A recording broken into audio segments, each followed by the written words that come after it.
Good morning everyone, welcome to back my YouTube channel GS express 2। तो आइए हम लोग अपने इस चैनल के माध्यम से प्राचीन इतिहास की इस श्रृंखला को आगे बढ़ाते हुए आज हम लोग अध्ययन करेंगे मौर्य साम्राज्य का। आप जानते हैं मौर्य साम्राज्य का संस्थापक चंद्रगुप्त मौर्य था और उसके बाद उसका उत्तराधिकारी उसका पुत्र सिंहसेन या अमित्रघात हम उसे कहते हैं, लेकिन बिंदुसार के नाम से शासक बना। इसके बाद उसका उत्तराधिकारी उसका पुत्र अशोक हुआ और आज इस वीडियो में हम अशोक के बारे में अध्ययन करने वाले हैं। ध्यान दीजिएगा, यह जो अशोक था इसका राज्याभिषेक कब हुआ उस पर चर्चा करते हैं। अशोक के राज्याभिषेक पर तो जो अशोक का राज्याभिषेक था यह 273 ईसा पूर्व में हो चुका था, लेकिन 4 साल तक गृह युद्ध में व्यस्त रहने के कारण अशोक का वास्तविक राज्याभिषेक 269 ईसा पूर्व में संपन्न हुआ। अब यहां ध्यान दीजिएगा, अब हम जानते हैं कि अशोक को अशोक के अभिलेखों में किस नाम से जाना गया है। तो अशोक के अभिलेखों में अशोक को प्रियदर्शी, देवनाम प्रिय, बुद्ध शाक्य आदि नामों से जाना गया है, लेकिन पुराणों में अशोक को अशोक वर्धन कहा गया है। ध्यान दीजिएगा, अशोक नाम का उल्लेख उसके 4 अभिलेखों में मिलता है।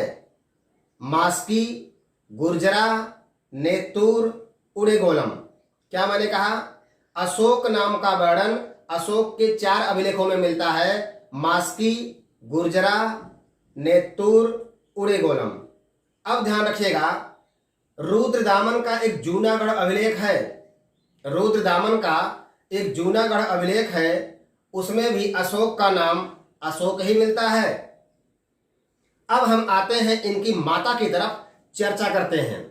ध्यान रखिएगा, एक बौद्ध ग्रंथ है जिसका नाम है महाबोधि। क्या नाम है? बौद्ध ग्रंथ महाबोधि के अनुसार अशोक की माता का नाम धम्मा मिलता है। क्या मिलता है? धम्मा।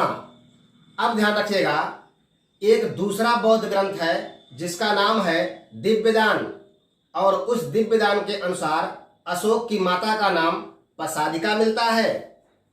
अब अगर अन्य ग्रंथों को देखा जाए तो स्मिथ का एक ग्रंथ है जिसका नाम है अशोका और उसके अनुसार इसकी माता का नाम सुभद्रांगी मिलता है। लेकिन अशोक अवदान माला एक ग्रंथ है, उसमें अगर देखा जाए तो भी इसकी माता का नाम सुभद्रांगी मिलता है। तो इस प्रकार आपने देखा, हमने अशोक के बारे में और उनकी माता के बारे में अध्ययन किया कि इनकी माता का क्या नाम मिलता है। अब यहां ध्यान दीजिएगा, अशोक का एक प्रयाग स्तंभ लेख है और इस प्रयाग स्तंभ लेख में अशोक ने सिर्फ और सिर्फ एक मात्र पत्नी का उल्लेख किया है जिसका नाम था कारुवाकी। क्या नाम था? कारुवाकी। लेकिन जो बौद्ध ग्रंथ हैं उनके अनुसार अशोक की कई पत्नियों का उल्लेख मिलता है।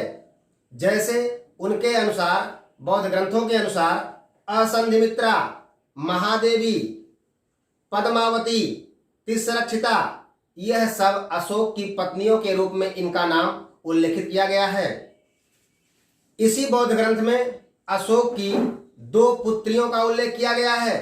तो ध्यान दीजिएगा, संघमित्रा और चारुमती, तो 2 पुत्रियों का भी उल्लेख हो गया। अगर पुत्रों की बात की जाए तो पुत्रों में महेंद्र और कुणाल का जिक्र किया गया है। अब यहां पर एक बात आप ध्यान रखिएगा, लेकिन अशोक का जो प्रयाग स्तंभ लेख है उस प्रयाग स्तंभ लेख में अशोक ने जो है अपने सिर्फ एक मात्र पुत्र तीवर का उल्लेख किया है। अब यहां ध्यान दीजिएगा, राजतरंगिणी एक ग्रंथ है, आपने नाम सुना होगा। इस राजतरंगिणी के अनुसार अशोक के तीसरे पुत्र अर्थात जालौक का उल्लेख मिलता है। तो यहां ध्यान रखिएगा, हमने कहा पत्नियों के बारे में एक बार पुनः आपसे हम चर्चा करते हैं कि अशोक ने अपने प्रयाग स्तंभ लेख में सिर्फ एक मात्र पत्नी और एक पुत्र का उल्लेख किया है।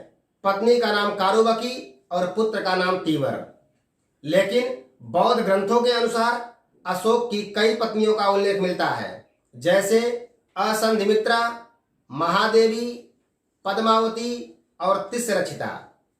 लेकिन अगर पुत्रियों की बात की जाए तो अशोक की पुत्रियों में दो पुत्रियों का उल्लेख मिलता है, एक संघमित्रा का और दूसरा चारुमती का। यदि पुत्रों की बात की जाए तो पुत्रों का भी दो उल्लेख मिलता है बौद्ध ग्रंथों के अनुसार। पहला है महेंद्र और दूसरा है कुणाल। लेकिन अशोक का जो तीसरा पुत्र है उसका वर्णन राजतरंगिणी में मिलता है। तो इस प्रकार से आपने देखा कि हमने जो है इनके बारे में अध्ययन कर लिया। अब हम आते हैं इनके कलिंग विजय पर कि भाई अशोक की जो कलिंग विजय है ये सबसे इंपॉर्टेंट है और बहुत ही बार परीक्षा में पूछी जाती है, और क्या पूछा जाता है वह भी हम आपसे चर्चा करेंगे अभी। तो यहां ध्यान रखिएगा, अशोक की जो कलिंग विजय हुई यह 261 ईसा पूर्व में हुई। क्या कहा मैंने? अशोक की जो कलिंग विजय हुई यह 261 ईसा पूर्व में हुई। कलिंग कहां पड़ता है? तो कलिंग पड़ता है उड़ीसा में। तो इस बात का ध्यान रखिएगा कि 261 ईसा पूर्व में अशोक ने कलिंग पर आक्रमण करने का आदेश दिया, और जब आदेश दिया तो इस आक्रमण में 1,50,000 व्यक्ति जो है क्या हो गए? विस्थापित हो गए। 1 लाख से ज्यादा व्यक्ति इसमें मारे गए और इससे कई गुना ज्यादा व्यक्ति बर्बाद हो गए।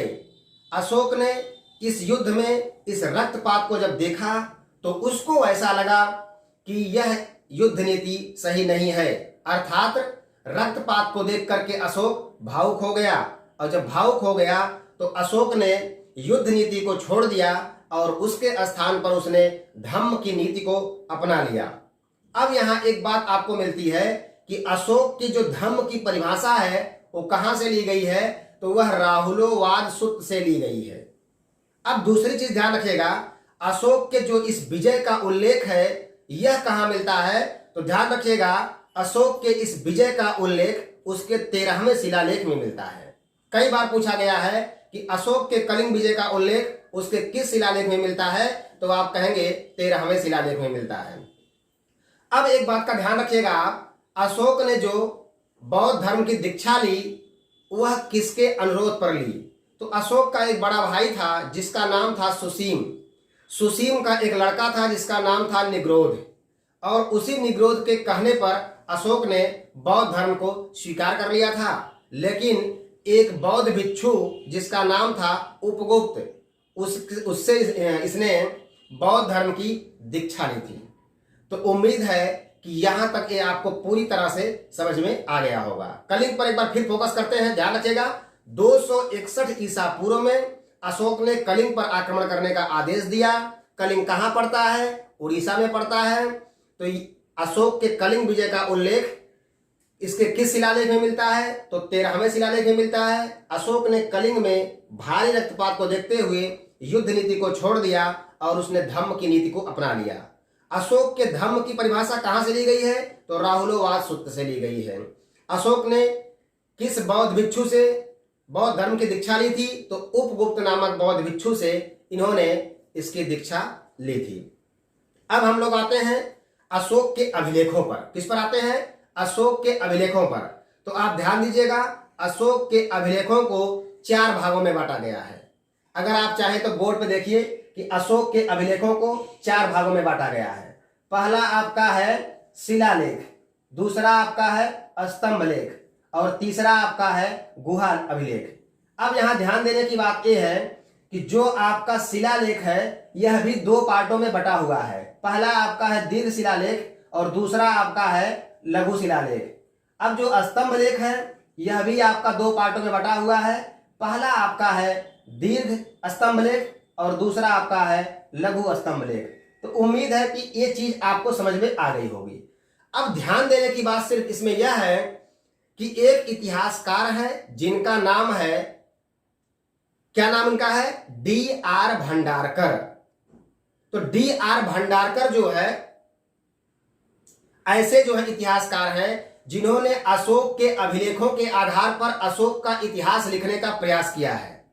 तो अब यहां ध्यान रखिएगा, अशोक के अब तक 40 से अधिक अभिलेख प्राप्त हो चुके हैं और D.R. भंडारकर ने अशोक के अभिलेखों के आधार पर इसका इतिहास लिखने का प्रयास किया है। अब यहां एक बात समझ में आती है कि अशोक के अभिलेखों का सबसे पहली बार पता किसने किया था।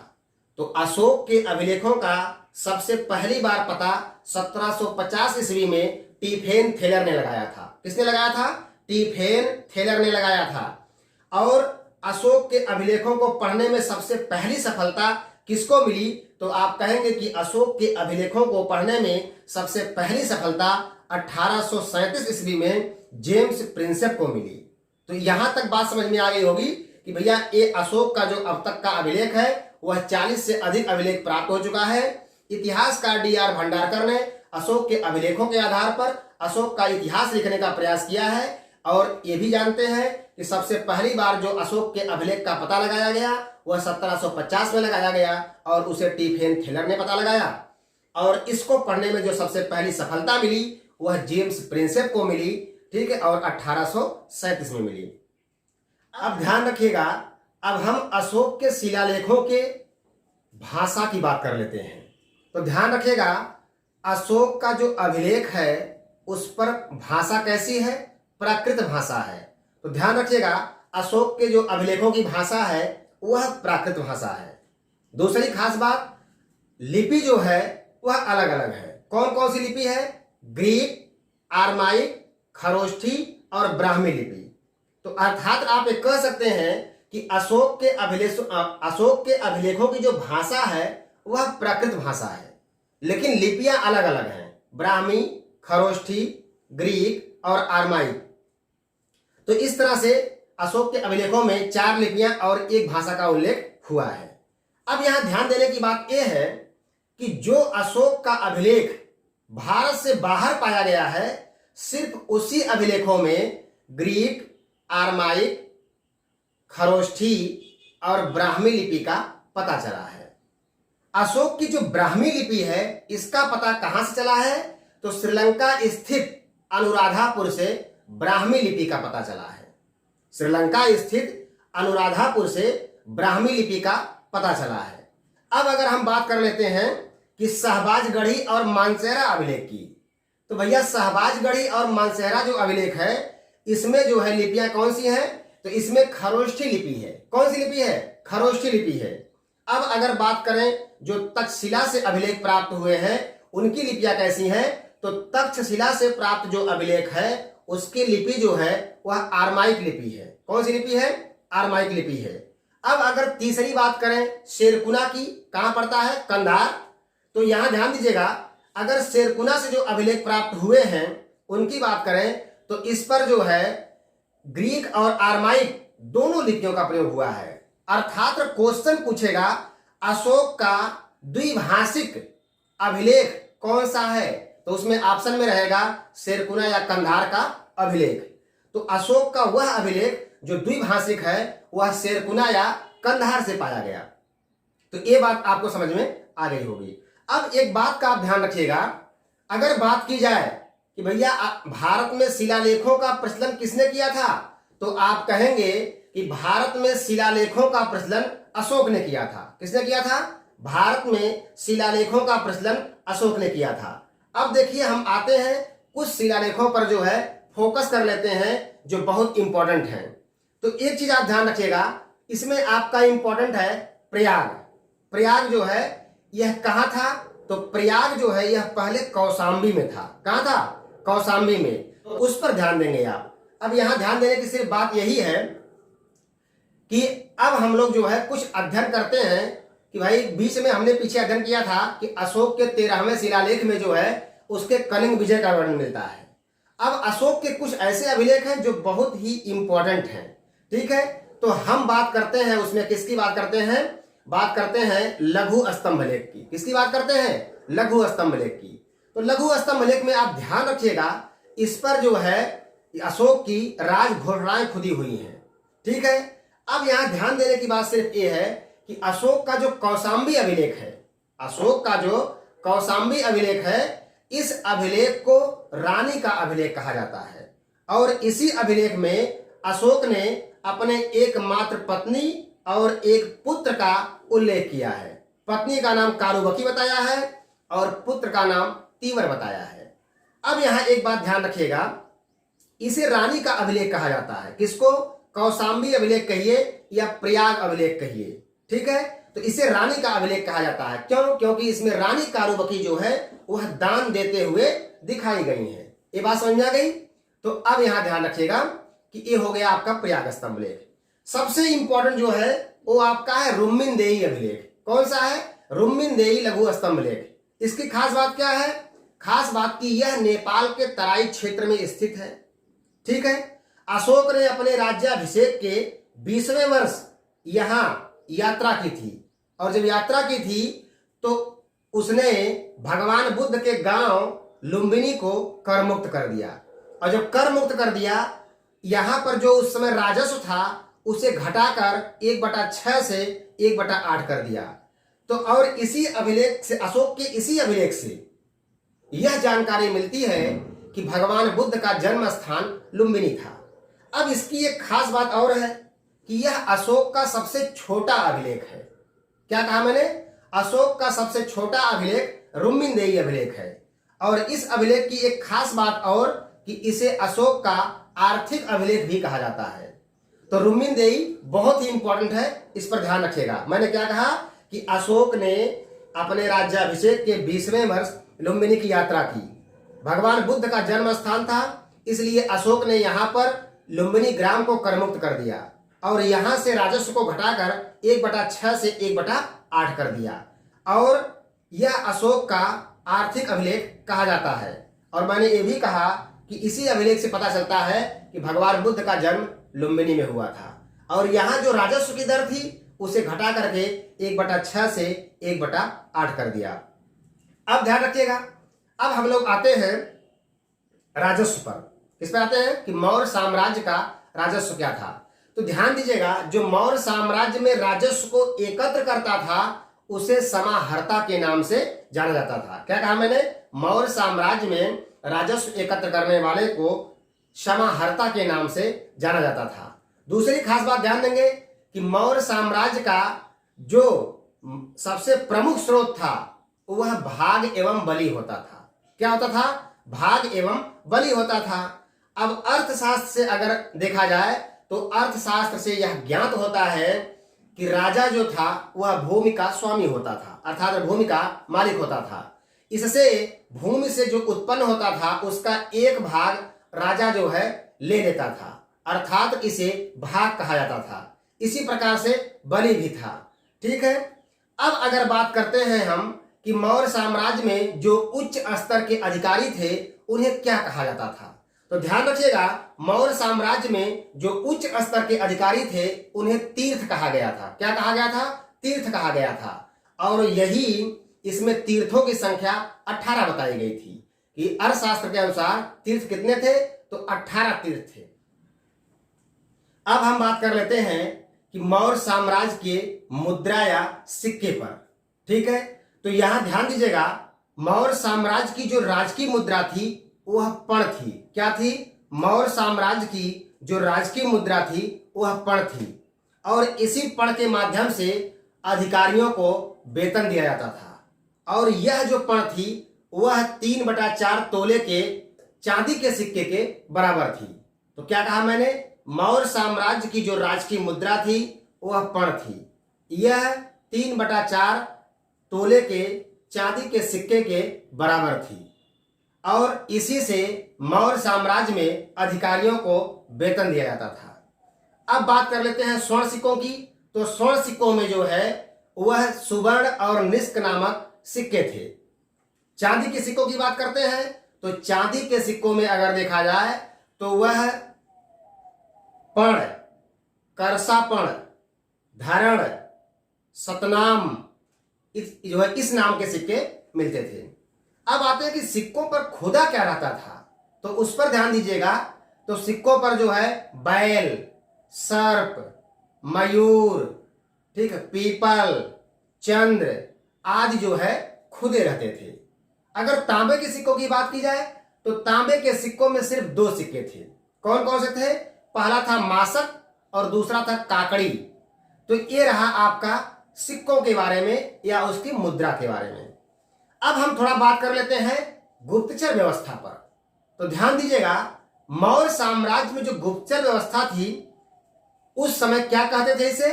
तो गुप्तचर को उस समय गूढ़ पुरुष कहा जाता था। क्या कहा जाता था? गुप्तचर को गूढ़ पुरुष कहा जाता था। अगर अर्थशास्त्र की बात करें तो अर्थशास्त्र में 2 प्रकार के गुप्तचर का वर्णन किया गया है।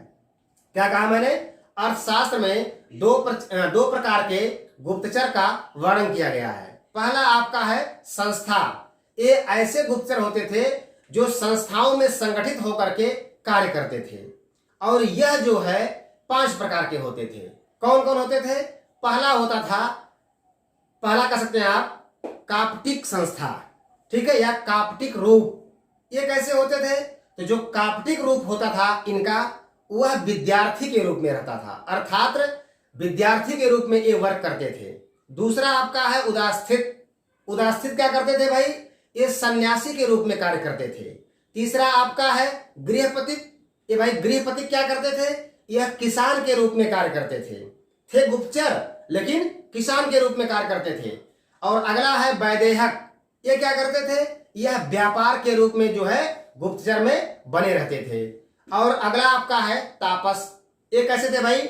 यह तपस्वी के रूप में अपना जीवन व्यतीत करते थे। कहने का मतलब कहीं बैठ के पूजा पाठ कर रहे हैं, लोग समझेंगे कि इनसे कोई मतलब है नहीं, और जब कोई मतलब नहीं है तो यह जो है गुप्तचर काम करते थे। जो सूचनाएं होती थी और उठ करके जा करके यहाँ से वहां सूचना प्रदान कराते थे। विद्यार्थी थे तो विद्यार्थी भी ऐसा करते थे। भाई अब विद्यार्थी खेल रहे हैं, लोग कहेंगे भाई ये सब बच्चे हैं, इनसे कोई मतलब नहीं है, लेकिन वो सूचनाएं जो है जाके प्रदान करते थे। अब किसान है, किसान लोग कहेंगे भाई आम आदमी है, किसान है, तो कहाँ जो है कि इधर उधर करने वाला है, लेकिन वह भी जाकर के सूचनाओं को प्रदान करते थे। तो आपने देखा कि गुप्तचर व्यवस्था को, मैंने कहा कि गुप्तचर को उस समय गूढ़ पुरुष कहा जाता था। और अर्थशास्त्र के अनुसार 2 प्रकार के गुप्तचरों का वर्णन मिलता है। पहला आपका है संस्था, ठीक है, यह एक संस्थाओं में संचालित होकर के यह अपने जो है कार्य करते थे। तो मैंने आपसे कहा कि संस्था में भी 5 प्रकार के होते हैं। पहला आपका होता है काप्टिक रूप, ठीक है, ये विद्यार्थी होते थे। दूसरा आपका है उदास्थित, जो है यह जो है सन्यासी के रूप में रहते थे। तीसरा मैंने कहा कि भाई एक गृहपतिक थे, तो गृहपतिक क्या करते थे? किसान के रूप में कार्य करते थे। उसके बाद आपको आया वैदेहक। वैदेहक क्या करते थे? तो भैया ये व्यापारी के रूप में गुप्तचर करते थे। अब उसके बाद आपका आता है तापस। तापस कौन थे? यह तपस्वी के रूप में कार्य करते थे। अब जो दूसरा प्रकार है उसे आप कहेंगे संचरा। संचरा जो था यह कैसे गुप्तचर थे? यह भ्रमणशील गुप्तचर थे, ठीक है, अर्थात यहाँ वहां घूम टहल के, ठीक है, भ्रमण करते थे और यह भी गुप्तचर का कार्य करते थे। अब यहां ध्यान दीजिएगा, ये जो संचरा था यह भी 4 प्रकार का था। तो पहला था संतरी। संतरी क्या करते थे भाई?